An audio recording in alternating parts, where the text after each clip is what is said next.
So we're continuing today with paper 4 from 0625 IGCSE Physics, the specimen paper. All right, we've done questions 1, 2, 3. So here's question 4. Figure 4.1 shows a balloon filled with helium that is used to lift measuring instruments to a great height above the Earth's surface. Using ideas about momentum, explain how the atoms of helium produce a force on the wall of the balloon.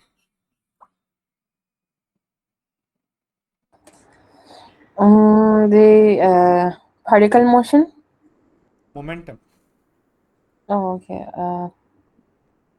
So there is like a change in momentum. Yeah, So so how does that help?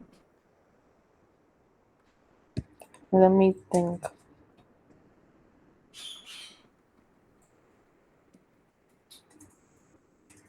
So like the change in momentum, like when the helium atoms hit the wall, it just kind of like bounces off.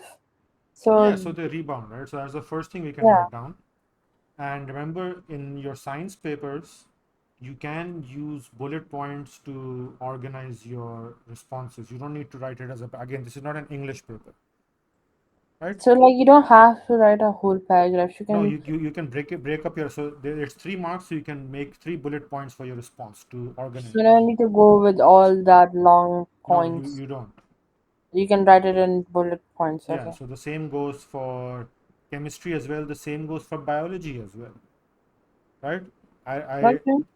I don't know about computer studies or others, right? But for the 3 sciences, you can very well write your responses as bullet points, and it's perfectly acceptable, right? Okay. So the first one we are doing is that the helium atoms uh, hit the wall and bounce back. Okay. That's what you said, right? Yeah.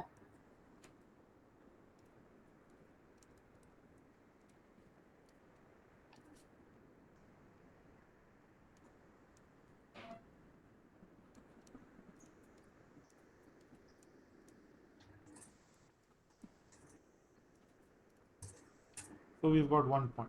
What's next? So what happens when they hit the wall and bounce back? They rebound Yeah. and So the atom's velocity changes direction. in terms of momentum, there's a momentum change, Yeah. right? So there is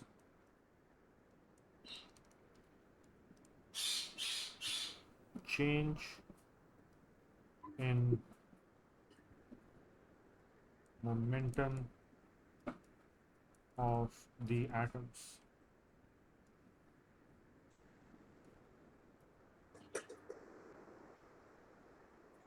right? Now uh, we need to talk about the how the atoms produce a force on the wall. So force on wall, right? What is that? Just a minute.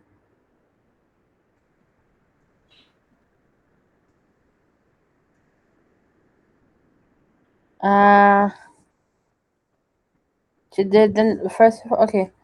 First is the rebound. Second is the change in momentum, and the third is rate of change of momentum. Good.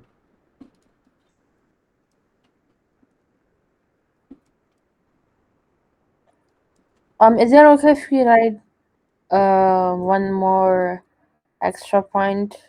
Well, it's okay because over here they have not listed. I mean, it goes as I've told you, and where in I Cambridge, mean, I know it wouldn't give you an extra point. just hear me out, right? In Cambridge, the number of marks represents how many valid points are required, right? And that goes for pretty much all subjects. Might Yeah. be there might be technical differences subject to subject, but overall that's how it goes. So I don't know if I explained this to you earlier, right? If a question uh, lists the number of points it wants, right? There are certain questions that say, for example, explain 3 ways, right? For example, it's not given over here, obviously, but what's happening is that they've said 3. So when they give you a particular number, you stick to that number. You do not write number 4. Why? Because you're putting yourself in trouble. Why? What will happen? The examiner will check 1, 2, 3. They will not, like, for the first thing, right? You'll only get marks for the first 3. So if all 3 are correct, well and good. If 2 are wrong and 1 is correct, or 1's wrong and 2 are correct, you get marks accordingly. Yes, but the fourth one is putting you into trouble. Why? Because they will read it, right? And if they see that what you've written in the fourth point contradicts something that you've written earlier, so maybe you got a point over here, right, for the second one, but the fourth one is contradictory, so it's going against it, right? You're saying something contradictory, right? What will happen is you lose that point. So if you were going to get 3, you're now going to get 2. So that is the case when the question is asking you to give a certain number of points. Now, in this case, that's not happening. So you could put in point number 4, right? And that would possibly, maybe help you get, uh, save a mark, maybe. Okay. Does that make sense? Yeah, so we cannot so um 3 points is enough.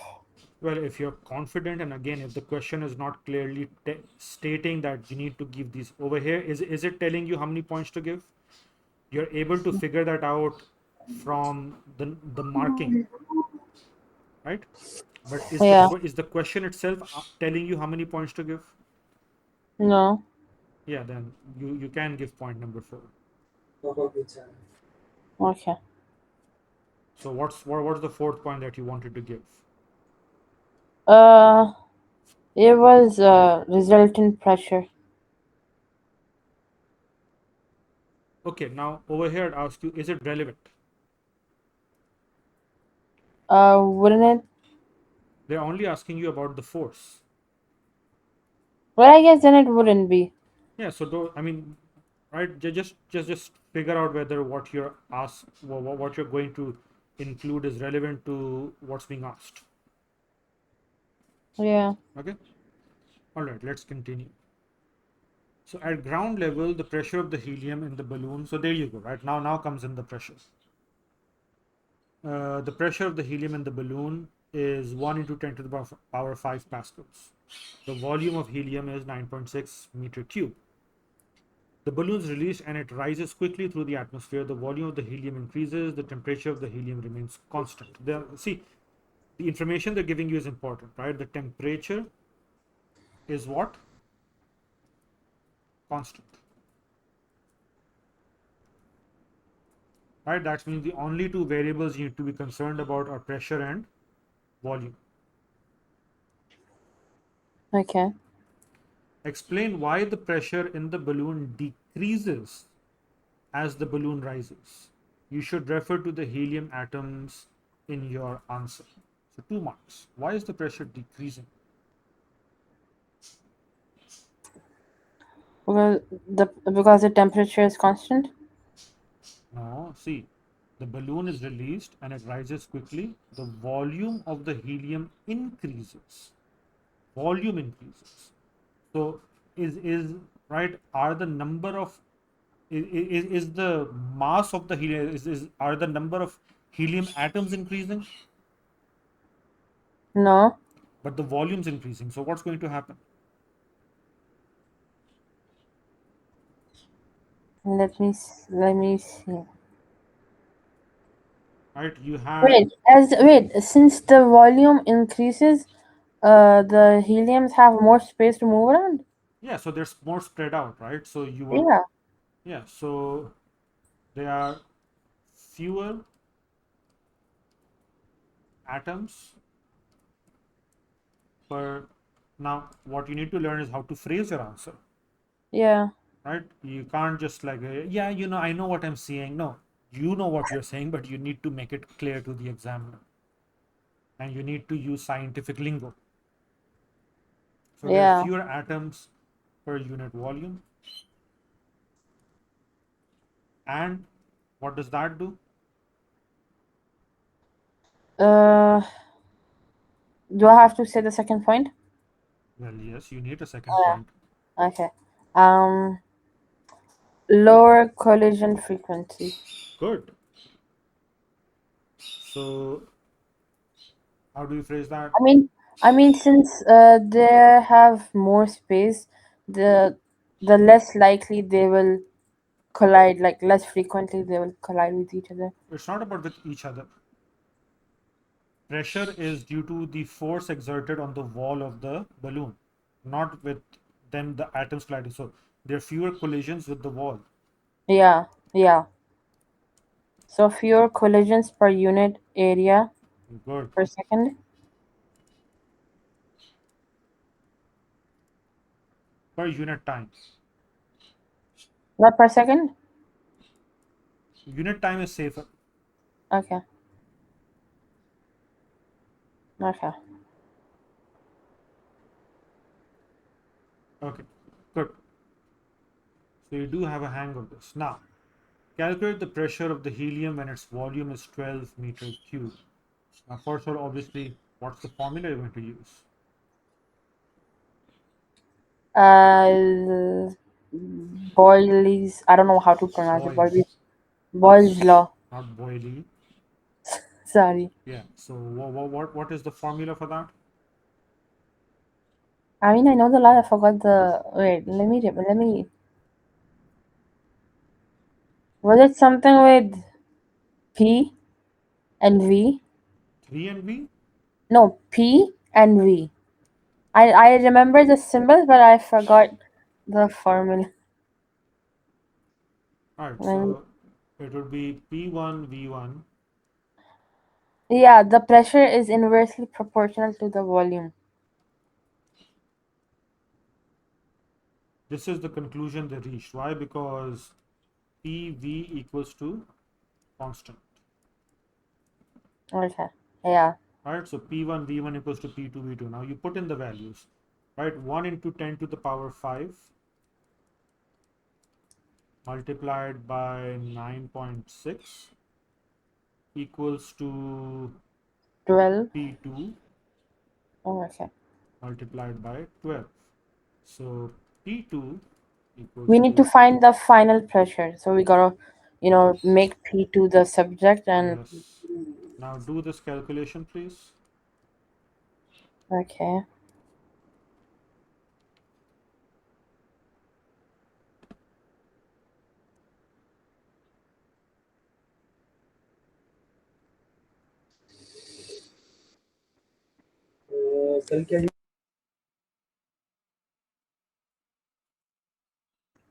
Is it is P2 equals to 80,000?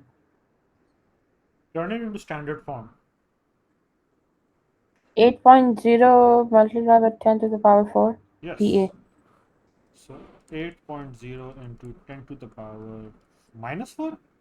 No, just 4. Yeah, pascals.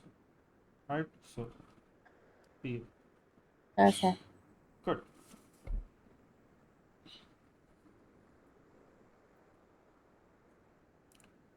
Next, compare the arrangement and motion of the particles in ice and in liquid. For ice, they're in regular pattern and they vibrate in fixed position. Okay, let's just do the arrangement first. Okay, ice and ice. So they are in a, Does motion mean that are they talking about the how they vibrate, right? if they're just vibrating or if they're, Vibrate in fixed position. yeah, so vibrate in fixed positions. While liquid water, that's so easy. Liquid water, they're irregular. Huh?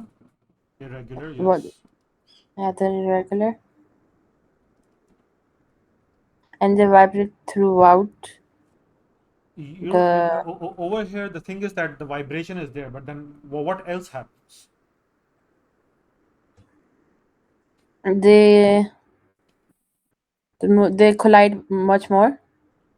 Something No, wait, else. they fill the shape.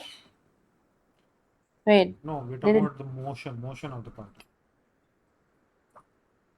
Okay. Mm,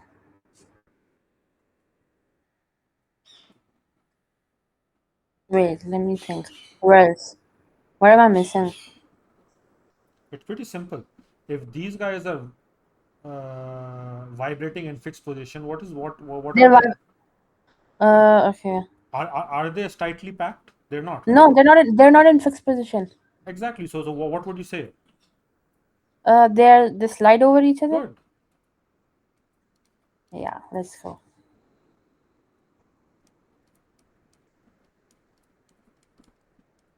They slide over each other, or can I say that they're much more spread out than compared to solids? Not spread out. Being spread out is not motion. Okay. You can just say that they're moving around. Okay. Or I can say they're not as tightly packed as solid. Is that fine? That is, huh? Or you can correct me, but like, or I can say that they're not as tightly packed as solid. That again would be over here, Wrong. the arrangement. Okay. So they move about in a confined vessel.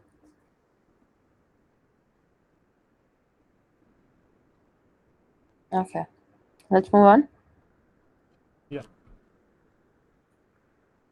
So a lake has a layer of ice on its surface. The area of the lake is 1800 meters squared. The ice has a thickness of 0.025 meters. The density of ice is 920 kilogram per meter cube. What is the mass of ice on the lake? Hmm. We gotta calculate the volume. Yeah, so the first thing you need to do is what's the volume of the ice? So volume equals to area multiplied by uh, the thickness, the density. No, area multiplied by thickness. Yeah. Oh, sorry. Okay. That would give So you what? 1800 multiplied by 0.025. That will give us 45. Yes, just to say. Okay, so that is 45 meter cube, right? And then mass equals to density, Multiplied by volume. which So is the 45 density multiplied by 920. that gives us 41,400.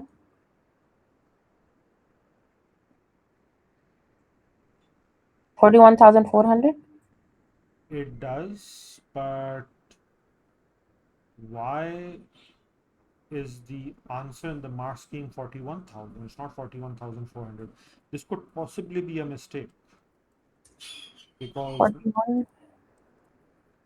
It's wrong. no, see, the calculation that they said is exactly what we're doing, right? So Yeah. what they've said is it's 1800, uh, Yeah. right, multiplied by, The thickness. yeah, 0.025, Yeah. right, multiplied by 920. But so that's 41,400. But in the mark scheme, they're giving 41,000 only. Not they're not mentioning the 400.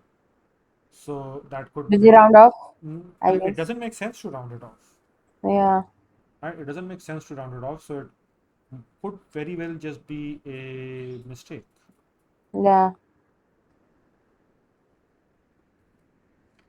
Okay, at night, the temperature of the ice on the lake falls by 3.5 degrees centigrade. The specific heat capacity of ice is 2.1 in 10 to the power 3 joules per kilogram centigrade. Calculate the change in energy as the temperature falls. So it can is this connected to the part one, all right? Hmm? The question we're Yeah, doing yeah, yeah, right yeah, yeah. now. Okay. So mass multiplied by um the heat What's the formula we're using? yeah, so mass multiplied by heat capacity of Specific heat ice. capacity. Sorry? Yeah. Mass multiplied by specific heat capacity, so that's a C, Yeah, and then multiplied by the change in temperature. delta theta. And Yeah, that is delta E. So change in energy is mass mc delta theta. yeah. Right, so that would give you 41,400 times 2.1 into 10 to the power 3 times 3.5. And what are you getting then? Okay, I'm gonna just multiply the middle term first, if that's okay. Yeah, and do it anyway. Yeah, okay, so just a moment. Do you need it in scientific notation, right? Standard form, not scientific Yeah. notation. Standard form. Okay. Uh, that's a large number. So it's 304,290,000. I think there's a button on your calculator that converts it to standard form directly. Yeah, I press said like how can I explain it? I don't know how to explain it, but yeah. Did you press that button? Yeah. Is it giving you standard form? Let me just check again.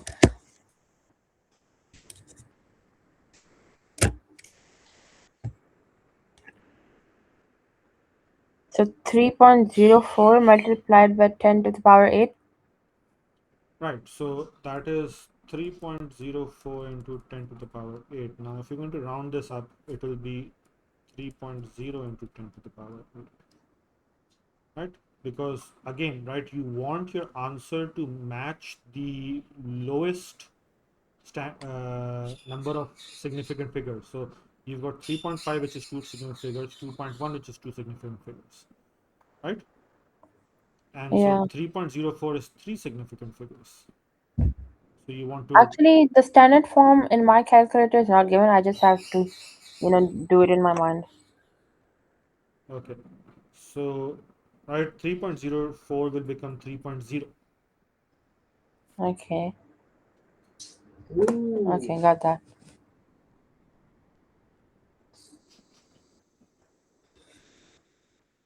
Just a second. Uh,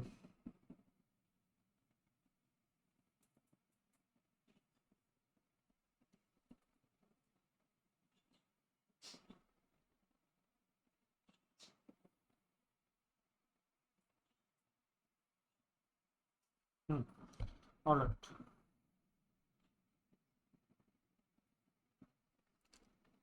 All right, good job on that. Next. So figure 6.1 shows a converging lens and its principal axis. So they've labeled it principal axis, the line passing through the center, right? Uh, Perpendicular to the lens, let's say. The points F1 and F2 are each the principal focus of the lens, right? So F1 on this side, F2 on that side. An object O is placed between F1 and the lens. Now, just looking at this, right? I'm not reading the rest of the question. If the object is between, like, is closer to the lens than F1, like the principal focus, will it be a real image or a virtual image? Uh, Virtual? Yes. Right? So just keep that in mind. Okay. So on figure 6.1, draw two rays from the top of the object O to locate the image. Label the image I. Right? So I do not have a straight line option in this, do I?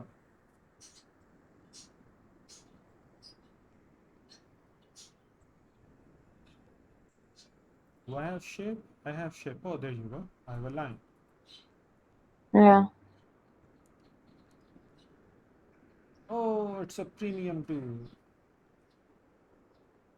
No, it's not. So I need to go this way. That's a thick line. Can I adjust the thickness?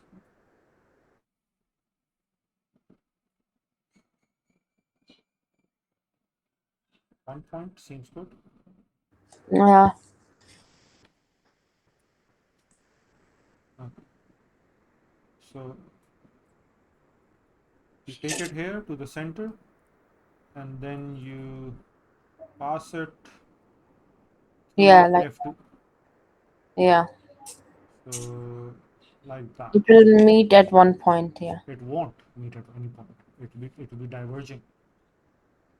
I mean, isn't it meeting at F? That's what I meant. No, it won't. It's a virtual image. The other you draw through this optical center, and you see it's diverging. So, Oh, okay. right? Yeah. And so what you need, oh, the dotted line is premium. Yeah. Oh well. So let's choose a different color. Let's take blue. Okay. Right? And so if we draw this back, hopefully I can do that properly. I draw this back and this as well. I don't know, right? And you can see that it's forming somewhere over there. Okay. Yeah. And so our object will be, let's take orange. And so this is our object.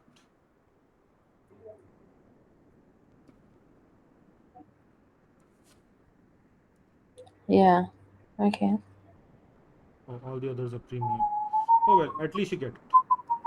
Yeah. Right, so this is object I.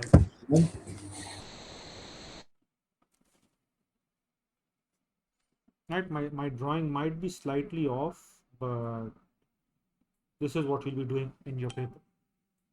Right, and just make sure that this side, the blue lines are dotted.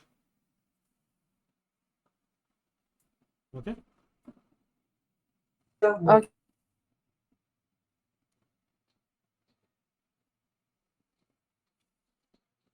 Okay. The object O is moved to the left along the principal axis, so now that it is further from the lens. This is the new arrangement, and that's the image. Okay. So underline 3 of the terms below that describe the image. This should be easy.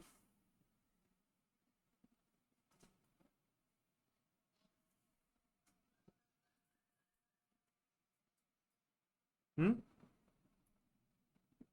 Just a minute.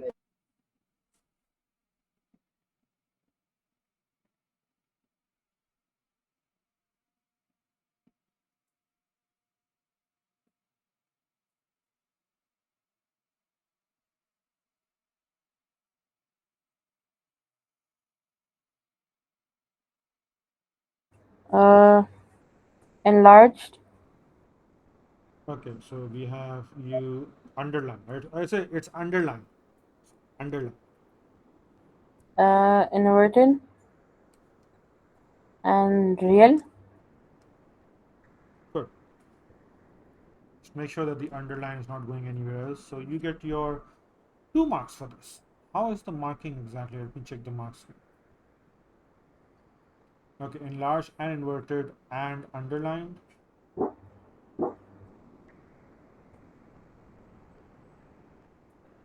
Okay, so if you mark 2 of them, you get 1 mark. If you mark all 3 of them, you get 2 marks. Okay. Okay.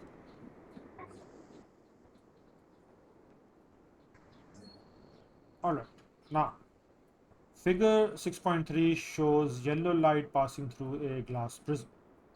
Blue light enters the prism along the same path as the yellow light. On figure 6.3, Draw the path of the blue light as it enters, passes through, and leaves the prism. Okay.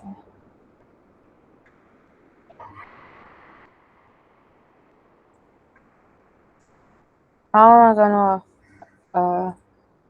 Okay. So the blue light will slow down more and bend more. Yeah, so you have now that we have our line, we can make use of it. So right here's blue. Right, so this is the path it's entering. So we're not going to do anything about that. Right? It's going to bend more, so it's going to be something like, oh,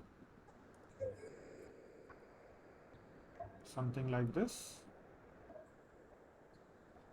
Yeah, Mhm. and then bend even further. Yeah.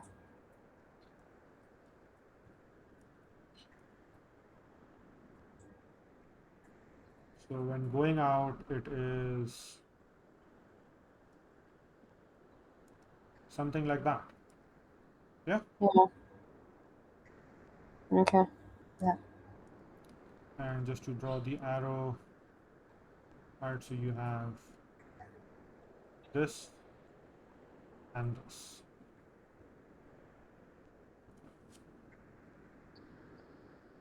In that case,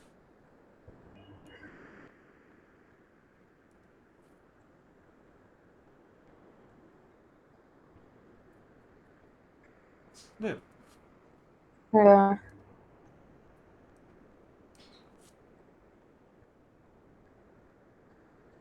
Okay, feeling good? Tired. Ah, but imagine you doing all of this in one go in the paper. I mean, you're doing well. So let's keep going. I mean, that would be under pressure, so I would have to do it quickly. But here I'm relaxed. Yeah, so let's do it relaxed.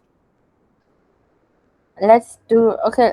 Can we do all these seven A, B, and C as the last question? That will probably be what we're doing, yes, probably. Then we'll have 8 and 9 and 10. So you'll have 3 questions left. No, 11B, 11 and 12. Well, next class, we need to wrap this up, Yeah. Okay. right? Because I don't want it to linger on one paper for too long. Yeah. Okay. Okay.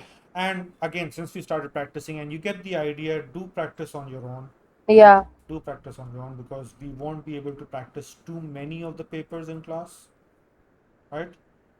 So your individual practice and timing yourself, right? You need to practice with a time, not immediately, right? But As you get the hold of it. well, let's say about 2 weeks before your exams, Yeah. right? You need to time yourself, Okay. right? You can start earlier if you want. Okay. State a typical value for the speed of sound in air. Mm, 340 meter per square. Or sorry, second. Right. Is it So meter per? the expected answer is anywhere between 330 to 350. Right. Okay. So this works. Okay. A sound wave in air has a wavelength of 22 meters. Sorry, millimeters. Using your value for the speed of sound in A, calculate the frequency of the sound wave. So what is the formula you'll be using? Speed of sound, frequency, and wavelength. Yeah. So what is that called? Since um, since we need to find the frequency, we have to rearrange it. So frequency equals to volume over. Volume. No, sorry, V, which is speed over wavelength. V equals to F lambda, the wave equation, right? Yeah. And so F equals to V over lambda, Since which the is, wavelength is given as 22, we're gonna do it as 340 over 22. Yeah. but this is millimeters. You need to convert into Sorry, millimeter. meters. Yeah. Yeah. What's 22 millimeters? 100? Sorry, 1000? 0.022. So what are you getting? Wait.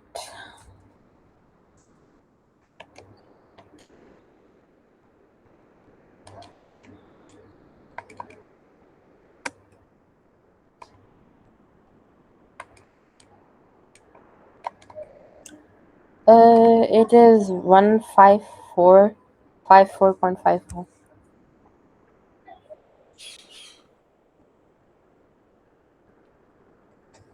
So 15,000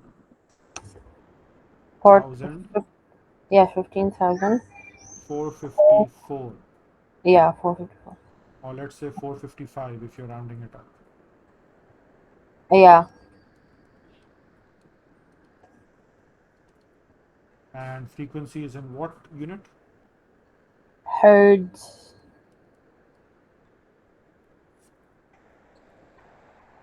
Okay.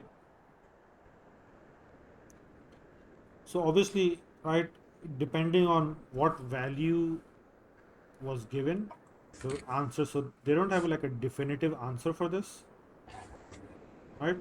Because it is based on whatever value you gave in part A. But based on our calculations, is correct. Okay. Okay. Figure 7.1 shows a solid block made from hot liquid metal. As the liquid cooled, a bubble formed inside the block. The bubble is not visible from the outside of the block.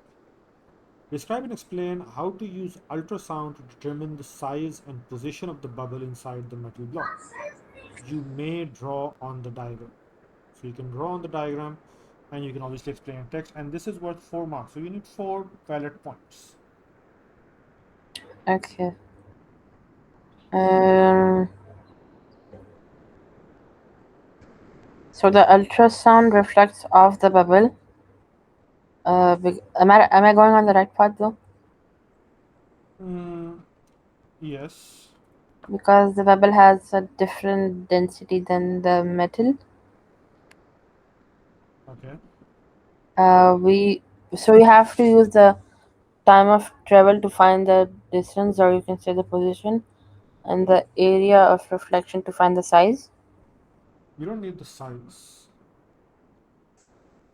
Okay. Oh, sorry, to determine the size and the position. Yeah.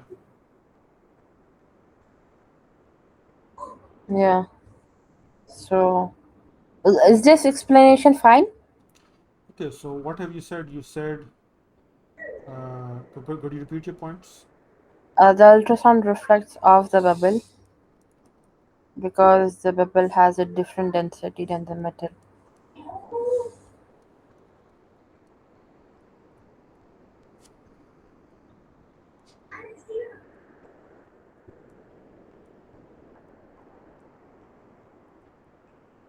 Okay. And And we use the time of travel to find the distance and the area of reflection to find the size. how That do makes you it 3 points. how do you use the time to measure distance? Uh, we we use by measuring the like v multiplied by t divided by 2. So it's speed equals to distance. So distance equals to speed into time. Yeah. Were you doubting me? Hmm? Were you doubting me? No, because right, if you just say use time to figure out distance, that is I think that incomplete. That is just incomplete. the wording I think is not good. Okay. Use time of travel and speed to measure distance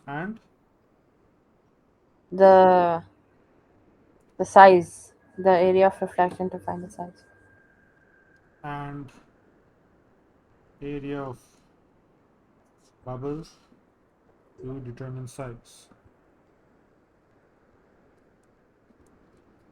Okay, now out of 4, you'll definitely get 2 marks for this. Mm. The way they've explained this in the mark scheme is, first of all, they're mentioning, right? So here's what they've given. they're mentioning the instrument that you're going to use. So use a transducer and receiver. Sorry, to send and receive ultrasound.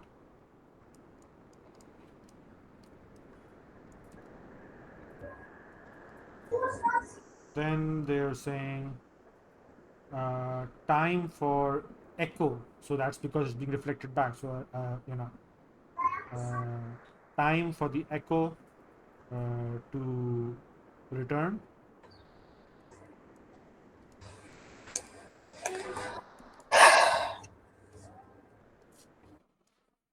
from front and back of bubble,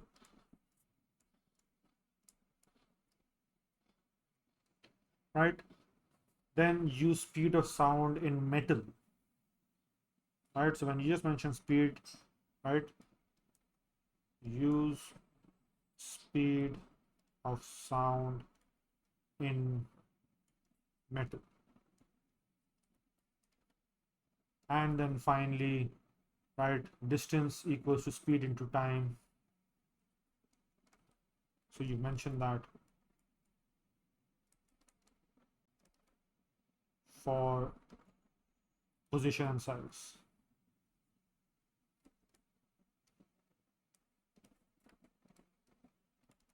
Right, so given this, your answer will probably get you 2 out of 4 marks. Right? Maybe 3, but definitely not 4. Like, even if we give all the points, you won't get the full marks. No, you can. Like, you can score, you can have a perfect score, right? It's possible even in subjects that are traditionally known uh, to be impossible to have a perfect score in, like English. I believe I mentioned, if not to you in one of my other classes, that in June 2025, there were 2 students from Pakistan that got a perfect score in their O level English paper, 100 out of 100. Right? And English, being a language, is one of the subjects that's thought that you cannot get a perfect score out of it. Right? So, science papers, you can definitely get a perfect score. What I'm saying is that you see the points that they've given the mark scheme, the ones I wrote down later, right? And you compare them to the points you offered. So, you're going to get 2 marks, maybe 3, but it's lacking some information, right? Definitely lacking that the instrument that you're going to use to send and receive the signal, the pulse of ultrasound, and that you have mentioned that the ultrasound reflects from the bubble, right? So that's the echo, and then you mentioned use the time of travel and speed. So with that, I believe, right, maybe 3 marks, right? So, like, uh, And I mean, best case scenario getting 3, worst case scenario getting 2. So it's slightly incomplete. That's what I'm saying. so the 4 um points that we had written on the lines. So that's fine, right? I mean, the most we can get is 3.5. No, no, no. For first of all, there are no half marks in Cambridge, and you Okay. can get full marks. I mean, why are you With thinking that these points given, right? the 2 points that you have given, okay, Okay. will get you? I'm guessing between 2 and 3 marks. Depends on how the examiner looks at it, Okay. right? Because it is lacking some information, and it is at least lacking the fact that you are going to mention that you're going to use a device to send and receive ultrasound. They're expecting you to mention that as well. But to be on the safe side, they will give you two Huh? marks. On the safe side, let's just imagine that they will give you 2 marks Yeah. So, right, like I said, worst case you'll get 2, best case you'll get 3, for right? the first two. For the points that you've given. I'm not saying that you can't score more than 3 in this question. You can get your full marks in this question. Okay, it's the points that you have given are just lacking a bit of information that they're expecting. That's why you will not get full marks. Okay. Are Got we that. uh, sure? Uh, okay. That so The, Okay, let me put it this. How many grams are in 1 kilo? I think I have to look back on that. Okay, how many? Uh, No, no, wait. I'm gonna answer you. Why? I don't have to. In 1 kilo, right? yeah, 1,000. yes, right. So to have 1 full kilogram, you need 1,000 grams. If you have, for example, 800 grams, can you have a full kilogram? Yeah. Can No, you? no. I mean, no. You can't. You have to complete the whole thing. Exactly, that's what I'm telling you. Okay. Your answer is incomplete. That's why you won't get the full marks, Acha. Okay, got that. right? Which answer am I talking about? The 2 points that you gave, right? These guys. But since your 2 points, I think they were compensated. These points, right, are from the mark scheme. They're not my points. I just wrote down what the mark scheme has said. These are from the mark scheme. Okay. Okay. So I'm Yeah. just, yeah. So are we clear on that? Yeah. Okay, got that. I got that. Okay. Good. I'll see you next time. Oh, it's finished. Well, we are out of time. If you want to continue, we can. Yeah. Do you Okay want to then. continue? No. But we are definitely wrapping this up the next time. Okay. Yeah. Okay. Okay. All right. Okay then. Allah Hafiz. Allah Hafiz.